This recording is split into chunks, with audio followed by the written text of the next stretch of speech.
இப்போ கொஞ்சம் கற்பனை செஞ்சு பாருங்க. நீங்க இந்தோனேஷியாவுல இருக்கிற பாலி தீவுல ஒரு அழகான கடற்கரை ஓரமா உட்கார்ந்துட்டு இருக்கீங்க. கேட்கவே ரொம்ப நல்லா இருக்கு. ஆமா, அங்க உட்கார்ந்துட்டு ஒரு காஃபி ஆர்டர் பண்றீங்க. பில்ல பே பண்றதுக்கு உங்களோட விசா கார்டை ஸ்வைப் பண்றீங்க. ஆனா ஆனா அந்த கார்டுக்கு பின்னாடி எந்த பேங்க் அக்கவுண்ட்டும் இல்ல. கரெக்ட்டா? எக்ஸாக்ட்லி, அந்த கார்டுக்குள்ள எந்த பேங்க் அக்கவுண்ட்டும் இணைக்கப்படல. உங்க பேரு, அட்ரஸ், ஆதார் நம்பர்னு எந்த அரசாங்க அடையாளமும் அதுல இல்ல. இது பல பேருக்கு ரொம்ப ஆச்சரியமா இருக்கும். கண்டிப்பா. நேத்து ராத்திரி நீங்க ஒரு வெப்3 கேம் விளையாடி சம்பாதிச்ச டிஜிட்டல் காயின்ஸ், நீங்க கார்டை ஸ்வைப் பண்ண அந்த 1 மில்லி செகண்ட்ல அந்த காஃபி ஷாப்காரருக்கு அவர் நாட்டு பணமா போய் சேருது. வாவ்! உங்களை எந்த பேங்க்கும் கண்காணிக்கல, எந்த அரசாங்கமும் கேள்வி கேட்கல. இது பார்க்க ஏதோ ஹாலிவுட் சயின்ஸ் ஃபிக்ஷன் படத்துல வர்ற காட்சி மாதிரி தெரியலாம். ஆனா ஆனா இது கற்பனை இல்ல. இதுதான் இப்போ நிஜத்துல நடக்க ஆரம்பிச்சிருக்கு. கரெக்ட். அத பத்தி பேசுறதுக்கு தான் இன்னைக்கு நாம இணைஞ்சிருக்கோம். நம்ம பணத்தோட எதிர்காலம், குறிப்பா டிஜிட்டல் பண பரிவர்த்தனைகள் எப்படி முற்றிலுமா மாறப்போகுதுங்கிறத அலச போறோம். ஆமா. ஏன்னா பல நூற்றாண்டுகளா நம்ம பணம் ஒரு பேங்கோட கண்ட்ரோல்ல, ஒரு அரசாங்கத்தோட கண்காணிப்புல மட்டும்தான் இருந்துட்டு வருது. அதுதான் நமக்கு தெரிஞ்ச ஒரே சிஸ்டம். ஆனா அந்த மையப்படுத்தப்பட்ட சிஸ்டத்தோட வேறைய அசைக்க போற ஒரு மாபெரும் புரட்சி சத்தம் இல்லாம நடந்துட்டு இருக்கு. இன்னைக்கு நாம பார்க்க போற இந்த ஆழமான உரையாடலோட மிஷன் என்னன்னா, பாலித்தீவுல நடந்த அந்த முக்கியமான தொழில்நுட்ப மாநாட்டு தரவுகளை அலசுறது. சரியா? ஆமா, அந்த மாநாட்டிலிருந்து கிடைச்ச தரவுகளை வச்சு தான் இன்னைக்கு நம்ம டீப் டைவ் இருக்க போகுது. முக்கியமா அனூபி ஃபவுண்டேஷன் அப்படிங்கிற அமைப்பு உருவாக்குன ஆரிஜின் திட்டம், அப்புறம் அவங்க அறிமுகப்படுத்துற யூபே வெப்3 உள்கட்டமைப்பு. இது ரெண்டும் சேர்ந்து நம்ம அன்றாட வாழ்க்கையில பணத்தை எப்படி மாத்த போகுதுன்னு பார்க்க போறோம். சரி, இது கொஞ்சம் விரிவாக பார்ப்போம். இந்த பிரம்மாண்டமான மேஜிக் கார்டு நம்ம கைக்கு வரதுக்கு முன்னாடி இத உருவாக்குறவங்க யாரு? இந்த அனூபி ஃபவுண்டேஷன் அப்படிங்கிறவங்க திடீர்னு எங்கிருந்து வந்தாங்க? அதான் நிறைய பேரோட கேள்வியா இருக்கும். நம்ம தரவுகள் சொல்றத பார்த்தா இவங்க ஏதோ ஒரு சின்ன கிரிப்டோ ஸ்டார்ட் அப் மாதிரி தெரியலையே. கண்டிப்பா கிடையாது. ஒரு $10 ட்ரில்லியன் மார்க்கெட்ட மாத்தி அமைக்கணும்னா அதுக்கு ஒரு சின்ன கராஜ்ல உட்கார்ந்து கோடிங் பண்ற 2 பேரால முடியாது. அது சாத்தியமே இல்ல. ஆமா, அதுக்கு உலகளாவிய அளவுல ஒரு மிக பெருமாண்டமான கட்டமைப்பு தேவை. அனூபி ஃபவுண்டேஷன் வெறும் ஒரு தொழில்நுட்ப நிறுவனம் மட்டும் கிடையாது. அவங்க செயற்கை நுண்ணறிவு, அதாவது AI, அப்புறம் வெப்3, RWAன்னு சொல்லப்படுற நிஜ உலக சொத்துக்கள். Real world assets. கரெக்ட். அப்புறம் பிளாக் செயின் உள்கட்டமைப்பு, இப்படி எதிர்கால தொழில்நுட்பங்கள் எல்லாத்துலயும் ஆழமா வேரூன்றி இருக்கிற ஒரு மாபெரும் வலைப்பின்னல் இவங்க. நம்ம தரவுகள்ல இருக்கிற சில எண்களை பார்க்கும்போது எனக்கு உண்மையிலே தலை சுத்துது. பாத்தீங்கன்னா உலகம் முழுக்க 16 நாடுகளுக்கும் மேல இவங்க செயல்பட்டு இருக்காங்க. 12 நாடுகள்ல இவங்களுக்கு சொந்தமா அலுவலகங்கள் இருக்கு. குறிப்பா Dubai, Hong Kong, Singapore, Switzerland, London, Cayman தீவுகள். ஒரு நிமிஷம், இந்த லிஸ்ட நீங்க கவனிச்சீங்களா? ஆமா, இத பார்க்கும்போது எனக்கு ஒரு விஷயம் தோணுது. இவங்க ஏதோ ரேண்டமா நாடுகளை செலக்ட் பண்ண மாதிரி தெரியல. இதெல்லாம் உலகத்தோட மிகப்பெரிய நிதி மற்றும் சட்ட மையங்களாச்சே. நீங்க மிகச்சரியான பாயிண்ட பிடிச்சிட்டீங்க. இங்க தான் இவங்களோட வியூகத்தை நாம ரொம்ப ஆழமா கவனிக்கணும். ஏன் இந்த குறிப்பிட்ட நாடுகளை இவங்க தேர்ந்தெடுக்கணும்? ஏதாவது சிறப்பு காரணம் இருக்குமா? கண்டிப்பா. இப்போ நீங்க சுவிட்சர்லாந்து, சிங்கப்பூர் மாதிரி நாடுகள் எடுத்துக்கிட்டீங்கன்னா, அங்க நிதி விதிமுறைகள் ரொம்ப ரொம்ப கராரா இருக்கும். ரொம்ப ஸ்ட்ரிக்ட். ஆமா, ரொம்ப ஸ்ட்ரிக்ட். ஆனா அதே சமயம் ரொம்ப தெளிவா இருக்கும். ஒரு பிளாக் செயின் நிறுவனம் அங்க போய் ஆபீஸ் ஓபன் பண்ணி லீகல் அப்ரூவல் வாங்குறது சாதாரண விஷயமே கிடையாது. ஓஹோ. மறுபக்கம் பாத்தீங்கன்னா, துபாய், கேமன் தீவுகள் மாதிரி இடங்கள்ல புதிய தொழில்நுட்பங்களுக்கும் முதலீட்டாளர்களுக்கும் ரொம்பவே சாதகமான சட்டச்சூழல் இருக்கு. ஓ, அப்போ இவங்க ஒரே நேரத்துல ரொம்ப கராரான சட்டங்களுக்குள்ளேயும் தங்களை நிரூபிக்கலாங்க. அதே சமயம் சுதந்திரமான சந்தைகளையும் பயன்படுத்துறாங்க. அப்படிதானே? எக்ஸாக்ட்லி. அதனால தான் 180 நாடுகள்ல செயல்படுறதுக்கான 15க்கும் மேற்பட்ட லைசன்ஸ்களை அவங்க வாங்கி வச்சிருக்காங்க. 15 லைசன்ஸ், அதுவும் 180 நாடுகள்ல. ஆமா. இதுல நம்ம புரிஞ்சுக்க வேண்டிய முக்கியமான விஷயம் என்னன்னா, வெப்3, கிரிப்டோனாலே அது ஏதோ சட்டத்துக்கு புறம்பான விஷயம்னு ஒரு பொதுவான பிம்பம் இருக்கு. ஆமா, நிறைய பேர் அப்படிதான் நினைச்சிட்டு இருக்காங்க. ஆனா அனூபி ஃபவுண்டேஷன் என்ன பண்றாங்கன்னா, உலகத்தோட மிக கடுமையான சட்டங்களுக்குள்ளேயே உட்பட்டு ஒரு அசைக்க முடியாத சட்டப்பூர்வமான பாதுகாப்பை உருவாக்குறாங்க. ஓ, நாளைக்கு எந்த ஒரு அரசாங்கமும் இவங்களை ஈஸியா முடக்கிட முடியாது. கரெக்ட். இது ரொம்பவே இன்ட்ரெஸ்டிங்கான அப்ரோச். சட்டத்தோட ஓட்டைகளை தேடாம சட்டத்தோட கட்டமைப்பிற்குள்ளேயே ஒரு புது உலகத்தை உருவாக்குறாங்க. ஆமா. இவங்களோட முதலீட்டு பின்னணியை பார்த்தாலும் பிரமிப்பா இருக்கு. தரவுகள் படி 120க்கும் மேற்பட்ட முதலீட்டு திட்டங்கள், 30 இன்குபேட்டர் திட்டங்கள். அதாவது ஒரு ஐடியா ஆரம்ப நிலையில இருக்கும்போதே அதை கண்டுபிடிச்சு ஃபண்ட் பண்ணி வளர்த்து விடுறது. வாவ்! அது மட்டும் இல்லாம இவங்களோட வருடாந்திர போர்ட்ஃபோலியோ வளர்ச்சி 62% இருக்கு. முதலீட்டு வருவாய், அதாவது ROI பார்த்தீங்கன்னா சராசரியா 4.2 மடங்கா இருக்கு. அது ரொம்பவே பெரிய லாபம். ஆமா, ஒட்டுமொத்த அனுபி சுற்றுச்சூழல் மதிப்பு சுமார் $3.8 பில்லியன். இதெல்லாம் பார்க்கும்போது இவங்க ஏதோ ஒரு புது வால் ஸ்ட்ரீட் மாதிரி செயல்படுறாங்களோன்னு தோணுது. அது ஒரு நல்ல ஒப்பீடு தான். ஆனா பாரம்பரிய வால் ஸ்ட்ரீட்ல பாத்தீங்கன்னா எல்லா அதிகாரமும் கட்டுப்பாடும் ஒரு சில பெருமுதலாளிகள் கையில மட்டும்தான் இருக்கும். கரெக்ட். அங்க சென்ட்ரலைஸ்டு சிஸ்டம். ஆனா அனுபி உருவாக்குற இந்த $3.8 பில்லியன் ஈகோசிஸ்டம் முற்றிலும் பரவலாக்கப்பட்ட ஒரு கட்டமைப்பு, டீசென்ட்ரலைஸ்ட். ஊஹோ! இந்த மாபெரும் சுற்றுச்சூழலோட மிக முக்கியமான இதய துடிப்பு தான் நீங்க முதல்ல குறிப்பிட்ட அந்த ஆரிஜின் திட்டம். ஆமா, இந்த ஒரிஜின் திட்டம் பத்தி பாலி மாநாட்டுல ரொம்பவே முக்கியத்துவம் கொடுத்து பேசியிருக்காங்க. இந்த ஒரு திட்டம் மட்டுமே $1 பில்லியன் அதிகமான மதிப்பை கொண்டிருக்கும்னு தரவுகள் சொல்லுது. ஆமா, இது ஒரு DeFi 3.0 புரோட்டோகால் மற்றும் LGNS காயின் அடிப்படையாக கொண்டதுன்னு சொல்றாங்க. கூடவே மெட்டல் ஸ்டுடியோ அப்படிங்கிற ஒரு பரவலாக்கப்பட்ட கேமிங் திட்டமும் இதுல அடங்குமா? கரெக்ட். ஒரு நிமிஷம், இங்க கொஞ்சம் பிரேக் போடுவோம். இந்த டெக்னிக்கல் வார்த்தைகள் நிறைய பேருக்கு புரியாம இருக்கலாம். கண்டிப்பா. குறிப்பா இந்த DeFi 3.0 அப்படிங்கிறதுக்கும் நாம ஏற்கனவே கேள்விப்பட்ட DeFiக்கும் என்ன வித்தியாசம், அது எப்படி வேலை செய்யுதுன்னு கொஞ்சம் விளக்க முடியுமா? நிச்சயமா. DeFi அப்படின்னா டீசென்ட்ரலைஸ்ட் ஃபைனான்ஸ், அதாவது இடைத்தரகர்கள் இல்லாத நிதியமைப்பு. பேங்க் மாதிரி யாரும் நடுவுல இருக்க மாட்டாங்க. இப்போ DeFi 1.0 அப்படிங்கிறது அதோட ஆரம்ப கால கட்டம். அதாவது நீங்க ஒரு கிரிப்டோவை கொடுத்துட்டு இன்னொரு கிரிப்டோவை வாங்குற வெறும் எக்ஸ்சேஞ்ச் முறை. சரி. அப்புறம் வந்த DeFi 2.0ல கொஞ்சம் அட்வான்ஸ்டா லிக்விடிட்டி கொண்டு வந்தாங்க. ஆனா அதுல என்ன பிரச்சனைன்னா, என்ன பிரச்சனை? எல்லாமே டிஜிட்டல் உலகத்துக்குள்ளேயே சுத்திட்டு இருந்துச்சு. நிஜ உலகத்தோட அதுக்கு எந்த சம்பந்தமும் இல்ல.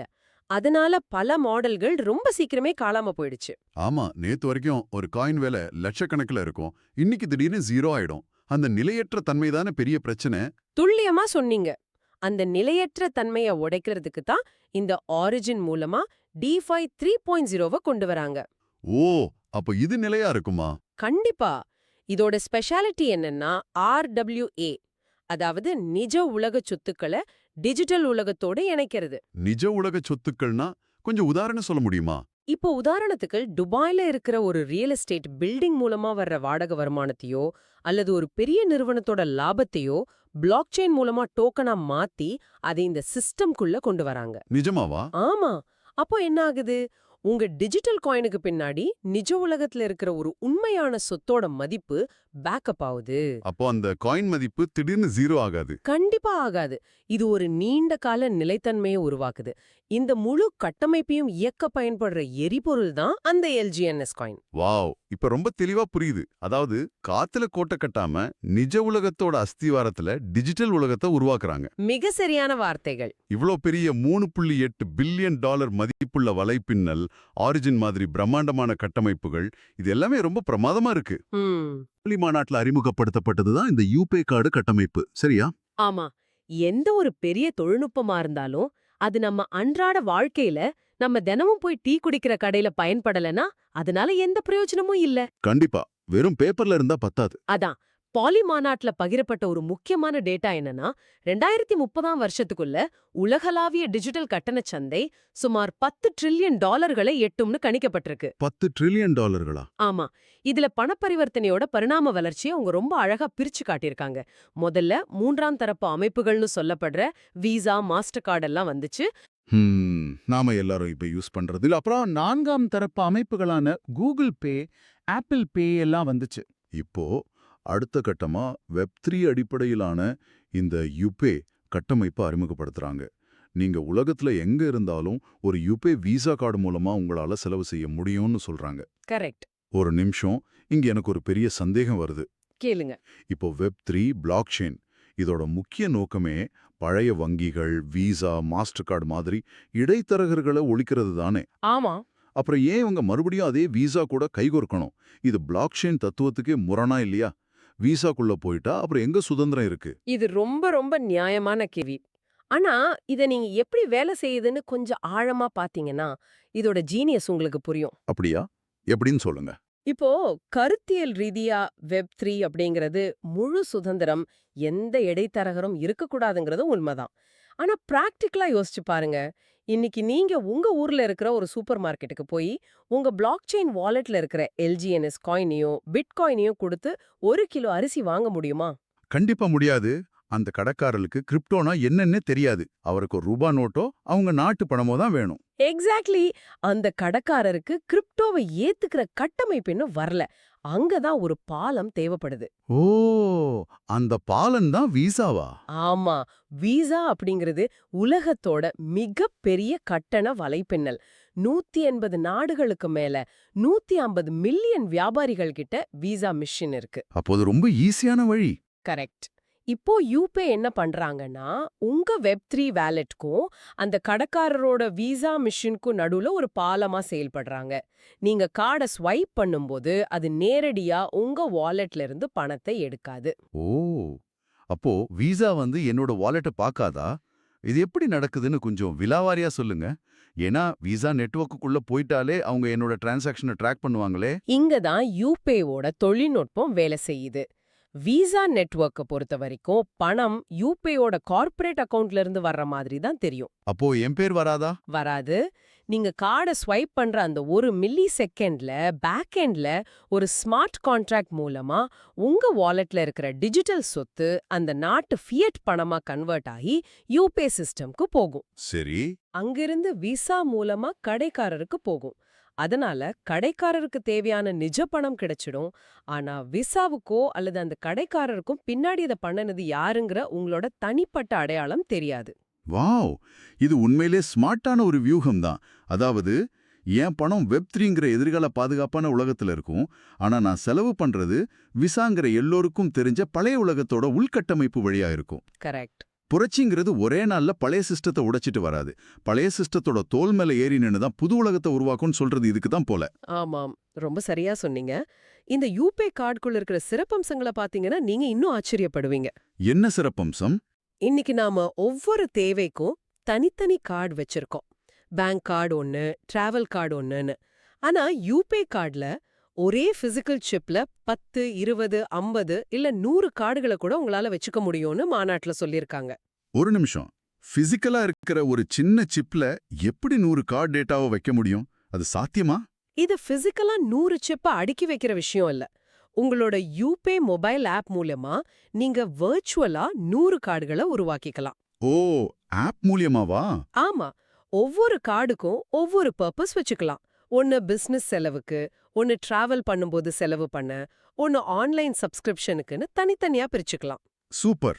ஆனா நீங்க கடையில போய் பிசிக்கலா ஸ்வைப் பண்ணும்போது எந்த வர்ச்சுவல் கார்டுல இருந்து பணம் போகணும்னு உங்க ஆப் மூலமா செட் பண்ணிக்கலாம். ஒரே பிசிக்கல் கார்டு தான். ஆனா அதுக்குள்ள 100 வேற வேற கார்டோட பவர் இருக்கு. இது அடிக்கடி வெளிநாடுகளுக்கு பயணம் பண்றவங்களுக்கும் பெரிய தொழிலதிபர்களுக்கும் ஒரு மிகப்பெரிய வரப்பிரசாதம். கண்டிப்பா. இதெல்லாம் விட என்ன ரொம்பவே ஆச்சரியப்படுத்தின கொஞ்சமா பயமுறுத்தின விஷயம் ஒன்னு இருக்கு. ஏது? அந்த அனானிமஸ் விஷயமா? ஆமா. அதுதான் இதோட அனானிமஸ் தன்மை. அதாவது அனாமதேயமா இருக்கிறது. இப்போ ஒரு பேங்க்ல போய் நம்ம கார்டு வாங்கணும்னா Aadhaar card, PAN card, address ப்ரூஃப்னு பல டாக்குமெண்ட்ஸ் கொடுக்கணும். கேவைசி பண்ணணும். ஆமா, அதுதான் ரூல்ஸ்.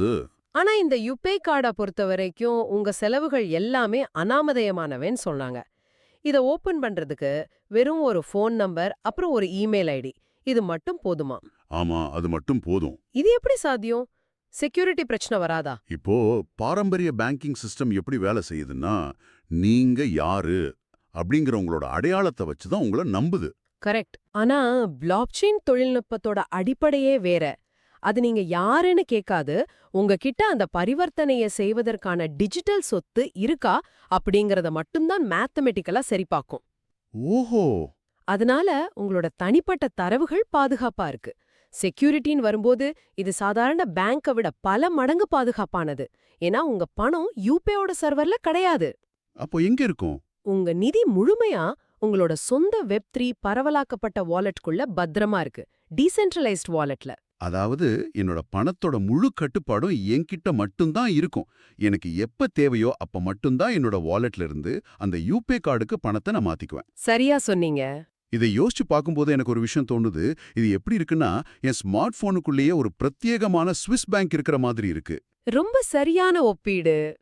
அது மட்டும் இல்ல, அந்த வங்கியோட மேனேஜரும் நான் தான். என் பர்மிஷன் இல்லாம, நான் கையெழுத்து போடாம ஒரு பைசா கூட வெளியே போகாது. இந்த ஸ்விஸ் பேங்க் ஒப்பீடு ரொம்பவே பொருத்தமா இருக்கு.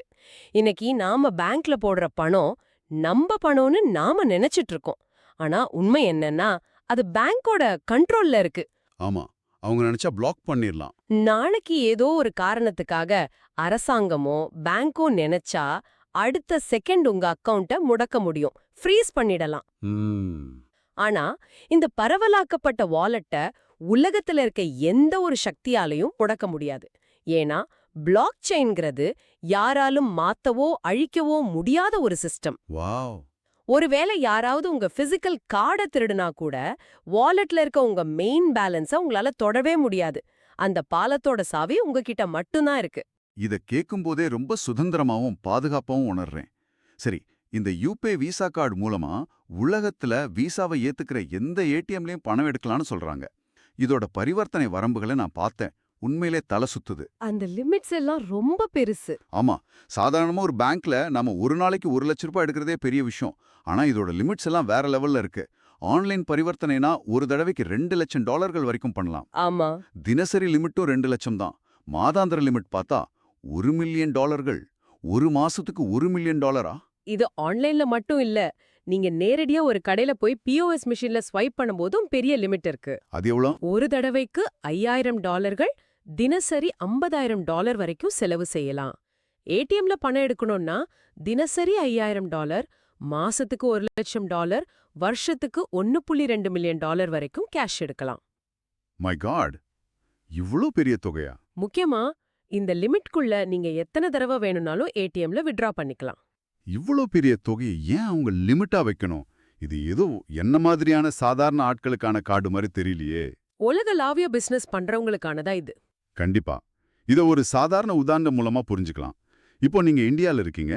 அமெரிக்கால இருக்கிற ஒரு சப்ளையருக்கு $1 லட்சம் அனுப்பணும். ஒரு சாதாரண பேங்க் மூலமா ஸ்விஃப்ட் ட்ரான்ஸ்ஃபர் பண்ணணும்னா எத்தனை ஃபார்ம் ஃபில் பண்ணணும்? ரொம்ப கஷ்டம். நிறைய கேள்விகள் கேட்பாங்க. எவ்வளோ கேள்விகளுக்கு பதில் சொல்லணும்? நடுவுல எத்தனை பேங்க் கட்டணம் பிடிப்பாங்க? பணம் போய் சேர 3ல இருந்து 5 நாள் வரைக்கும் ஆகும். ஆமா, அது ஒரு பெரிய தலைவலி. ஆனா இந்த யூபே கார்டையும் வெப்3 வாலெட்டையும் யூஸ் பண்ணும்போது எந்த எல்லைகளும் இல்ல, எந்த இடைத்தரகர்களும் இல்ல. நீங்க நினைச்ச அடுத்த நிமிஷம் அந்த பணம் பரிமாற்றம் நடந்து முடிஞ்சிடும். சட்டுன்னு முடிஞ்சிடும். ஆமா, இது டிஜிட்டல் நோமேட்ஸ், ஃப்ரீலான்சர்கள், அப்புறம் சர்வதேச லெவல்ல பிசினஸ் பண்றவங்களுக்கு ஒரு மாபெரும் சுதந்திரத்தை கொடுக்குது. எந்த நாட்டு வங்கியோட தயவும் இல்லாம உண்மையிலேயே நீங்க ஒரு உலகளாவிய குடிமகனா செயல்பட முடியும். குளோபல் சிட்டிசனா. இந்த சுதந்திரத்துக்கு பின்னாடி அனூபி ஃபவுண்டேஷனுக்கு ஒரு மிகப்பெரிய தொலைநோக்கு பார்வை இருக்குன்னு மாநாட்டுல சொல்லியிருக்காங்க. அது என்னன்னு பாத்தீங்கன்னா, அந்த 2030 விஷன் தானே? ஆமா, 2024ல அவங்களோட ஃபண்ட் ஸ்கேல் $2.85 பில்லியன் இருக்கு.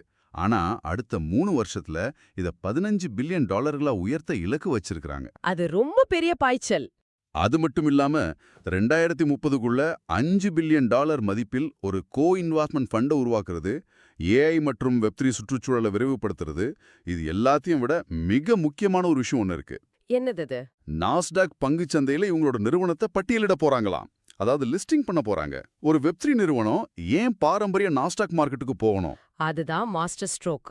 நாஸ்டாக்ல லிஸ்ட் ஆகுறது அப்படிங்கிறது இதனால் வரைக்கும் ஒரு மாற்று பொருளாதாரமா மட்டுமே பார்க்கப்பட்ட வெப்3 உலகமும் பல $1 டிரில்லியன் புழங்குற பாரம்பரிய நிதி உலகமும் முற்றிலுமா இணையிற ஒரு புள்ளி.